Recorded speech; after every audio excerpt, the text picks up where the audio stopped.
on the Newman Jets Audio Network. This is the Jetcast, the official podcast of Newman University Athletics, featuring exclusive interviews with coaches, players, administrators, and more. The Jetcast podcast is brought to you by South Central Ceiling and Paving, online at SCSEALING.com.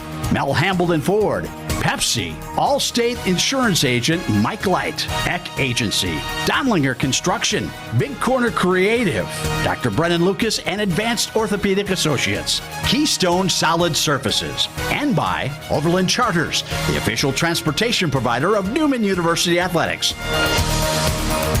Here's the voice of the Newman Jets, Blake Cripps. Well, a slight schedule change here for Newman University basketball as the doubleheader for Thursday, well, not so fast. Emporia State not going to send the men out. However, we're still going to talk with our men's assistant coach. He's in his second year as an associate head coach, fourth year with the program, as now the Newman men are looking forward to a trip to the capital city to play the Washburn Ichabods. Jamal DePriest joins me here on the Jetcast. I believe this is episode number 28. I may have that wrong. If I got it wrong, I'll fix it, and we'll get it right next week. Coach DePriest, thanks so much for the time. I appreciate it. Thank you for having me. Well, obviously with 2020, anything can happen, and it has happened to you guys. Thankfully, it's not the Jets team, although it's happened once before with the Jets having to postpone a game. So it's something that you guys are used to. But sure. Coronavirus, getting a game delayed, the Emporia State men not going to be able to play on time on Thursday. How do you adjust to this on the fly? Obviously, with practice, you're getting ready for Emporia State. You're doing Hornet-specific drills. As a coaching staff, how do you have to regather and then regroup and look to kind of reorganize everything as you get set for a new next game date, which now, of course, is on Saturday? This year in general has just been like that this entire season. It started in the preseason with us. We went through quarantine twice, so we're just trying to stay positive with our guys, and they've got to understand that you may have to make adjustments on the fly with the way the year is, and we're just going to have to deal with it and move forward. Well, with the quarantines, obviously setting you back in terms of the amount of practice that you should have gotten in a normal year. How much headway do you feel like you have been able to make to try to get the guys back? And does this, losing this couple of days here, this game on Thursday, does that help give you a couple extra days of practice to kind of make up that time? Well, thankfully, our guys, we have a great group of guys, and they've been staying positive. They've been staying together despite the circumstances. It hasn't been much adjustment. We've missed a couple of practices, but honestly, it feels like we just pick up right where we've left off. Conditioning was down a little bit when they first came back right before that first game with Southern. But other than that, I just like their morale, and that's tough to do. Like we said, despite these circumstances and going through things like that on a weekly basis, I just like that they're continuing to keep their morale up and staying positive. Well, and obviously when you play as tough as you guys have 2 losses, but both by combined 5 points, one to the number 21 team in the country.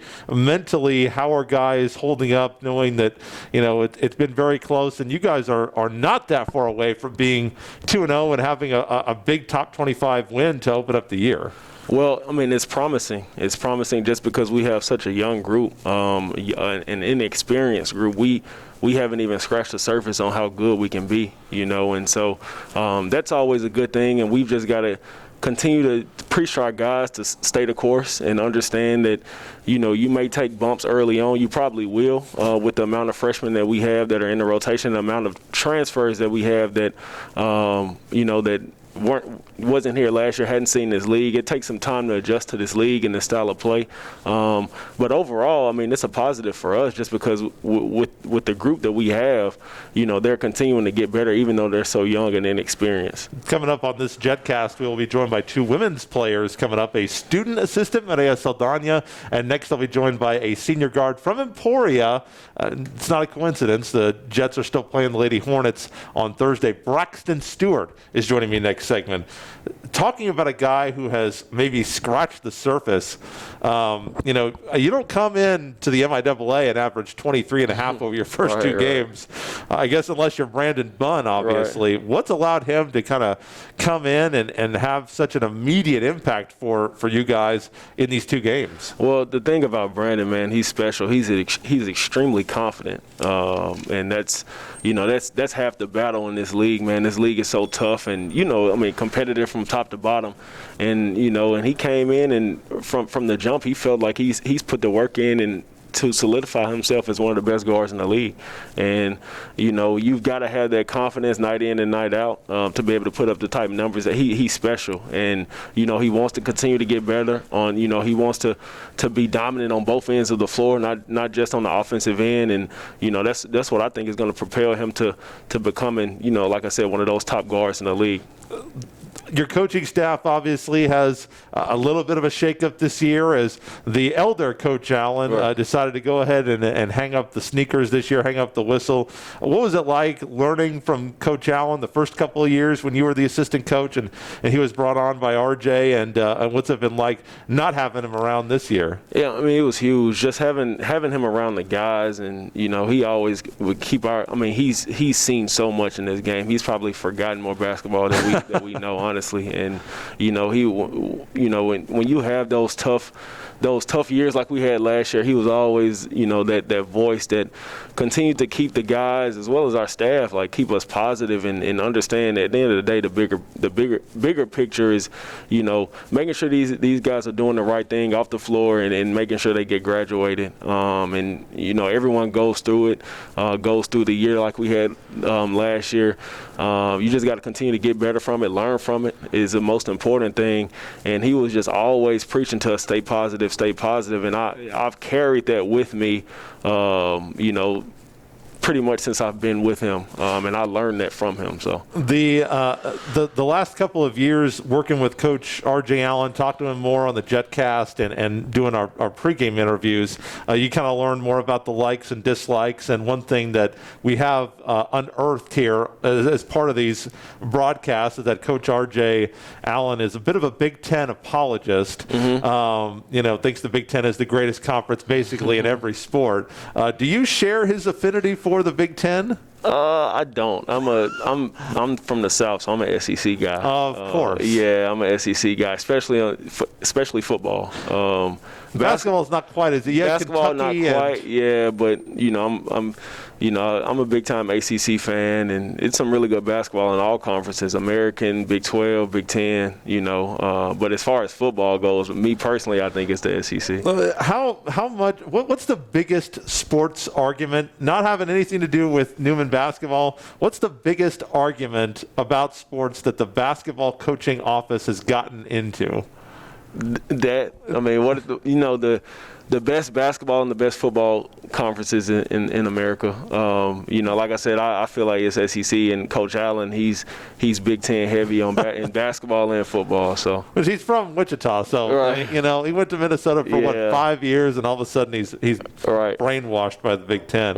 What other sports do you get to follow? Obviously, being a coach, there's not a ton of time to follow, but are you college basketball heavy, or are there some other sports that you enjoy watching? I love watching college football. Like growing up down south, that's big time. Being able to watch, Florida, Alabama, Ole Miss, Mississippi State. Obviously, I'm a big college basketball guy. I'll watch whoever's playing. Really. Yeah. I just love the game, and but as far as other sports, I love watching college football, and I watch NFL at times, but mainly college. You've gotten a lot of extra time to spend at home with your wife and two young kids. Got a 1-year-old now. Have they started to pick up any? Coach R.J. Allen is kind of convinced that one of his sons is going to be a baseball player. Has either of your two kids shown any early proclivities or tendencies in sports? My daughter actually she'll be 3 in January. So she's going to be 3. Yeah, okay. Yeah. So my son is a huge basketball fan. He loves the game. He loves to watch it. Surprisingly, I didn't really fall in love with the game. That's Zion, right? Yeah, Zion. So he's got a name for it. If Zion in right, the NBA, he keeps going. Right. No, but he loves watching. He loves, coming to our practices and, being around the guys, spending time with the guys. I don't necessarily know about my daughter. I don't know if my wife played sports in college. She played volleyball at Southern University in Baton Rouge. So, maybe my daughter will grow into it eventually, but she's not really into it right now. But my son is a huge basketball fan. Has it been different? Because normally you guys kind of have a little corner over there with the Allens and your wife, their kids, and they come on the court after the game. And I know that you enjoy spending that time after. More after a win, but no matter a win or a loss, you always love to see them on the court. How much have you kind of missed that, and are you going to miss that this year, not being able to have them here? It has been an adjustment. They've made the first two games, but it's just, it's different. My son had, pre-COVID, my son would come to practices and things like that, and now, we're skeptical on getting them out and bringing them around the guys as often as we did. So it's an adjustment for sure, and to see the look on his face when he can't participate is tough. Honestly, it's really tough because he enjoys it. But it's an adjustment that we all have to go through, and hopefully we get through it sooner rather than later. Yeah, I agree with you there. Well, final question: how much of a pain is it, and how much of an adjustment is it to try to turn the focus from working on an Emporia State game plan and a scout? Luckily, you've got some time, right. So you've actually got more time for Washburn than you would normally have. But kind of take me through the week, Wednesday, Thursday, Friday, without this game on Thursday, being dropped in the middle of Tuesday at noon, I think is when they made the official announcement. How do you go about redirecting the team's focus to a very talented and a very good Washburn team? Right. Not that Emporia State wasn't. Hornets are 3-0, appear to be much improved over a year ago, but redirecting to a very competitive Washburn team that you'll see in Topeka on Saturday. Well, the positive side of things is because we're not playing the Emporia game, the turnaround, if we would have played the Emporia game, the turnaround for their Washburn game on that Saturday was going to be so quick with this inexperienced group and them not understanding, okay, you play that Thursday game, win or lose, you've got to forget about that because Friday you got to completely prep for a whole different team, a really good team, like you said, on Saturday. And so now it just gives us, in my opinion, it gives us more time to focus on Washburn, and we'll probably start that preparation today. You just have to roll with the punches and try and take a positive approach out of everything that happens this year because we could have another 2 or 3 games just like this. Sure. You're preparing for a game and then all of a sudden it gets canceled or postponed. So it's just something that we have to deal with, and I think we'll be prepared for it. Obviously, this game is scheduled to be made up as of right now. We don't have any information on that, but certainly watch NewmanJets.com. They'll keep you up to date, and if they play, assuming that I'm available, we'll have it for you on the Newman Jets Audio Network. So Saturday, next game for the men, doubleheader as the Jets take on the Ichabods up at Lee Arena in Topeka. Thanks, Coach. Appreciate the time. Thanks, Blake. Braxtyn Stewart comes up here next on the Jetcast.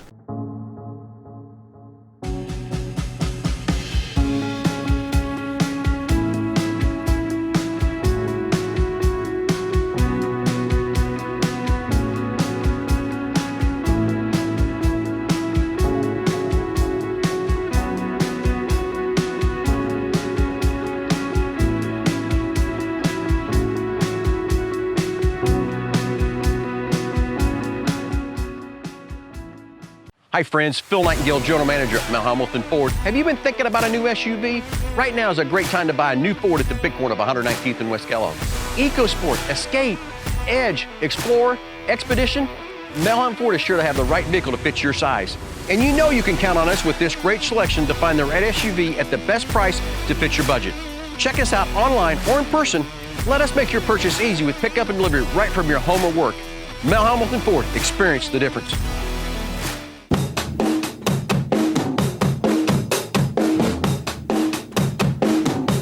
Women's basketball getting set to make the trip up to Emporia this week, and we got somebody who knows a little something about that. So you're going to get a double dose of Braxtyn Stewart here today, and that's not that bad of a day. That's not bad, is it, Braxtyn? I hope not. No, I hope not too. Welcome to the Jetcast. Thanks so much. Talk to me a little bit about this experience that you've had. You've played in a couple of these Division I games, obviously none quite as exciting as the one you got to play in on Friday, a 4-point loss to Kansas State. How do you think that helps you as a player, and how do you think it helps the team as a program? I think it helps us as a program because we just see firsthand that we can compete and can compete very well with those high caliber teams, and so I think it can help us throughout the season with the rest of our conference games. What's the feeling on the bench? Because you've had the experience of it going the other way, and we talked a little bit about this on Friday. Yeah. But what's the feeling when you keep it close and you all of a sudden can feel? Do you feel the nervousness or the tension on the other side? Yeah, you can not maybe nervousness, but you can just feel how close of a game it is, and the adrenaline kind of running through you. Even when you're on the bench, you just feel the excitement of the game, and it's a really good feeling to have. 2020 senior year, it's supposed to be a really good feeling to have for you as a senior. Senior day, graduation coming up. Obviously, there's so many things that are in flux and in question right now. How have you tried to keep yourself, and how's the senior class kept themselves positive in this, weird and crazy year? It's supposed to be the focus on you guys out there, and, only 100 people allowed in. And you've been a part of some really loud gyms here with packed and some exciting wins. How frustrating has that been? Well, it does kind of stink not having as big of a crowd to play in front of, but we're just grateful that we still get to play, even with all the mask mandates and everything like that. We just are trying to stay positive and be grateful that we have the opportunity to still play. Some of the other conferences aren't getting to in other sports, so we're just trying to make the best of what we get this year. So I've been talking to Coach Spence since 2012 when I started filling in on this deal. And, to me, it seemed like he's changed a lot since then. How much has Coach Spence changed over even just your 4 years being a part of the program? Has the old man gone soft? I wouldn't say soft. Definitely not soft. Good answer. But, yeah, he has changed. I think, he's been good ever since I've been here. But, yeah, I've heard some stories that he was a lot, I don't even know what the word would be. That's okay. Maybe you want to reserve that word just in case, because I know you do have more practice coming up this week. Yes, but no. Definitely not soft. I think he's done a really nice job my 4 years here. That's a great answer. Another coach, which is actually behind the camera, who we'll talk with next segment, is Coach Mireya Saldana.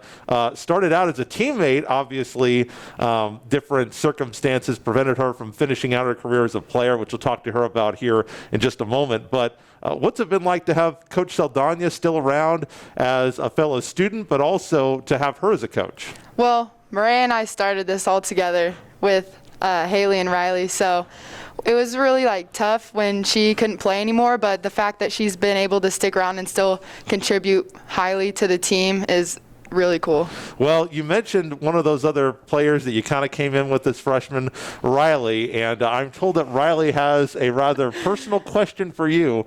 And so listeners will get to hear that here, and we'll play it for you right now. So good luck with this question. Oh, boy. Brax, you often track down rebounds from people who outsize you. What is your strategy for your offensive rebounding? Okay, so your offensive rebounding strategy. Apparently, Coach Ealing got you. They said that this is going to be a really tough question. They were psyching me out. I was so nervous. You're a player who came in, though, kind of as a shooter, but as you've matured here, you're someone who does get down in the post and can play defense and does get rebounds. So what is your offensive rebounding strategy? Well, if you ask Coach Spence, it's not good enough. And my dad probably. But no, I kind of like to battle down with the bigger girls, the posts. I think it's kind of fun. But I don't know. I just try to track down the ball so we can get another shot at scoring again. That works. So since Mireya should be playing, I thought it would be good to have her participate as well. So you get to ask a question for Mireya. Oh. So if you want to think about that. Yeah. Okay, so we're going to think about it. Give her a few minutes, and then Mireya will be up next here. You mentioned your dad, and your dad's been fun to interact with on Twitter. Gosh. He's been on, he finds me at games sometimes. What was it like growing up with good old dad, being probably your biggest basketball fan, and probably 15 plus years you've been playing hoops? Yeah, it's been great. We have a really good relationship, well, on and off the basketball court, but he's been my coach on basically every team until now. So it's been great to have him help me grow and become a better person and basketball player, and it's just like really special to have the relationship that we do. Now, one thing that you guys have done, and I think I kind of prop this up every time that one of you comes on, the Newman women's basketball off the radar on YouTube, which is the best that has been done so far. I think baseball and volleyball close second place, but you guys are off the top. Is there anything that you didn't know about a teammate that you learned after off the radar? No. No, you I knew it all. You knew all the good and the bad. Yes. One of my favorite parts of the video, I think that the question was the most likely to have a modeling career after basketball. And I think that you and Bailey were the leading vote getters. And when Bailey said that she was not photogenic, you were trying to break the camera lens with your stare. What was going through your mind when Bailey said that? She thinks she's not photogenic. Every time we take pictures, she gets so angry because she never gets a good picture. But she's obviously a very pretty girl, so like it's just funny because she always says that, and she is photogenic. How much have you gotten to know her better? Because you've been working with her as part of the baseball newsletter, which came to an end on Twitter, and the baseball team, you've been doing an internship with them. So how much did you work with her in trying to promote the baseball team?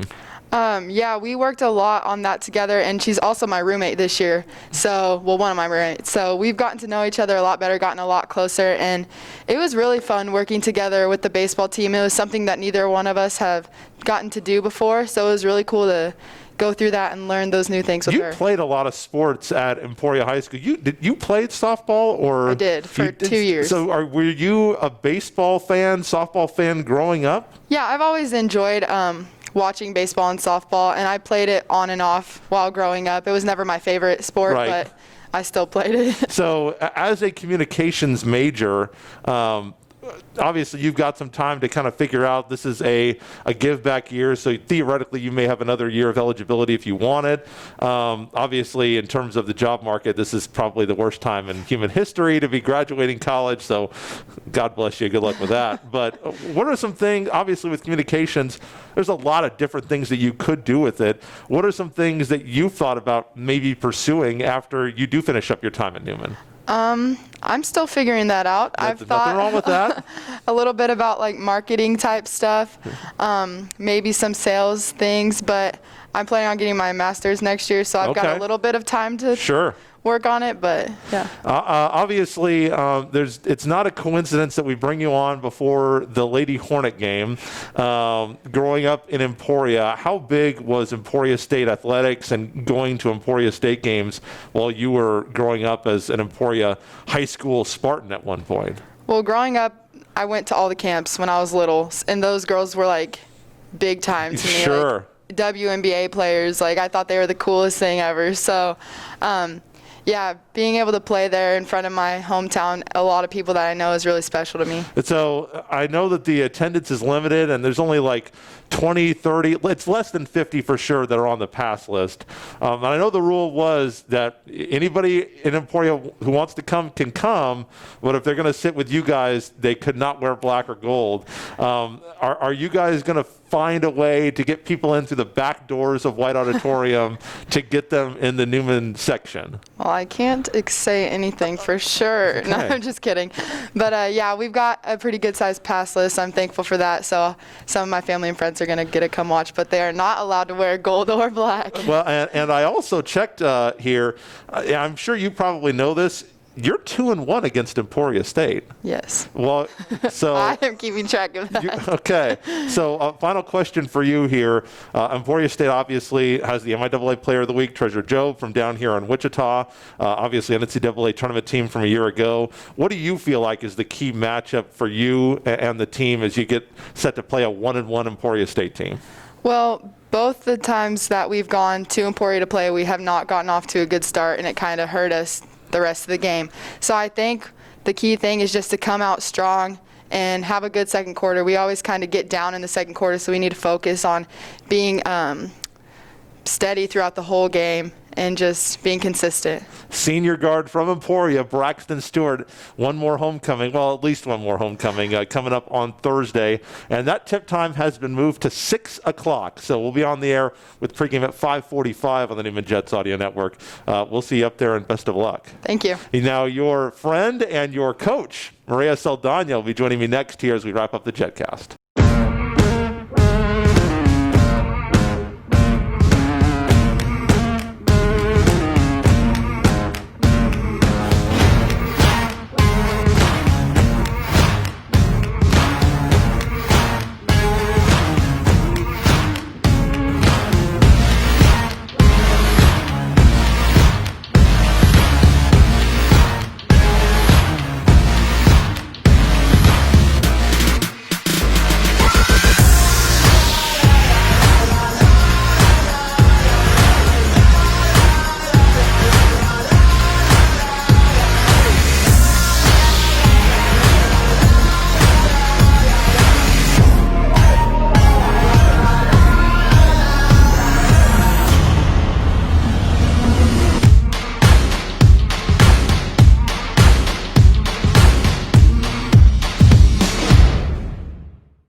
Last segment of the Jetcast, Emporia State coming up. Doubleheader is still on at Washburn, by the way, on Saturday. So we'll have two games for you, men and women, on Saturday on the Newman Jets Audio Network. Hope you'll join us for that up in Topeka. But the women, the only game on the schedule for Thursday. And joining me is one of the coaches trying to design that game plan to get that win on the road. Mireya Saldana, a would-be senior from Frisco, Texas. Started out as a Newman Jets player for 2 years. Now a student assistant for the last 2 years. Mireya, it's great to have you back. Thanks so much. Thank you for having me, Blake. Well, Kansas State game, let's talk about that first, obviously. How did you kind of take that in and take in that experience on the bench as you guys were really pushing the Wildcats and had a chance to win right down to the very last 2 minutes of the game? Well, having that experience to play Kansas State was definitely really big for us as a program, and I think the girls were very excited to get on the floor and play, and especially play against such a great D1 team and being able to compete with them. And I guess it kind of surprised us all at the beginning, but then we realized, like, oh, we can really compete with these teams, and we are really good this year, and we can continue being really good this year. Last year, obviously, you were also student assistant, but there was another graduate assistant in the program, Coach Cam. Coach Cam is, last I knew, an interim head coach up at Pratt because that head coach left. So he leaves. How has that changed your responsibilities as now the second assistant coach on this team? Yeah, Coach Kate's leaving. It definitely came to us as a surprise, and I knew right away that my responsibilities would begin to pick up way more than they were last year. I'm still in charge of the social media for Newman women's basketball, but now I've taken the role as kind of taking care of the food items and taking care of hotel stuff. When we do start traveling and staying in hotels, I take care of the managers, of course, and just doing a lot of the little stuff on the sides that Coach Crum and Coach Spence don't really need to do, as they are, head coaches and all that. So I've been taking care of the little things, and it's increased my leadership skills a lot more, too. Obviously, you were expected to be a leader as a point guard, started as a player, missed your first year with a knee injury, came back, had other health problems, been very public about your diabetes. When you got the word down that you were the doctors were telling you that you should not continue playing. How difficult of a day was that, and how did you bounce back emotionally and mentally from that, obviously, to become a vital member of this team as an assistant coach? Well, throughout that entire season, I kind of knew that at the end it was going to be my last one, and going back home for spring break and having that talk with my doctors and with my parents, I already was mentally preparing all season that it was coming to an end. So when I had that final meeting with Coach Spence and talking to him about it, both him and I knew that it was time for me to quit and time for me to move on, which was very heartbreaking because I do love this sport and I really wish I could play all 5 years since I would be a redshirt. Sure. But I was just really grateful that Coach Spence and Coach Crum was able to give me a chance to stay here to finish my degree and help out any way that I could, because, Coach Spence said that I was a great person, a great young lady. So being able to stay here, stay with my friends, continue my life in Wichita, it's actually really been a blessing. Well, how, I don't know if every single coach would have done that. How did that make you feel for him to say, here's something that I think that you could still help the team, even though you can't play and you'd rather be playing, obviously, but still a way that you can become involved. How did that make you feel when Coach Crum and Coach Spence approached you with this student coaching opportunity? It actually made me very grateful to have coaches like them, because I know that not every single coach in college basketball would have given me that opportunity. They knew that I was very good at social media and graphic design, so they said that, we could use that for you since we don't have someone currently doing that for us, and just being able to take that point guard leadership position and switch it over to being an assistant coach and helping out with the players and the newcomers, and especially anyone who would be injured, unfortunately, during that year. I could help them because I was in that role as well. And you have two players, unfortunately, two freshmen that are already in your same predicament. What's it been like talking with Ashanti and with Elise about what they've been going through with their season-ending injuries? Well, I've been helping out Elise a lot since Ashanti is still recovering from her surgery.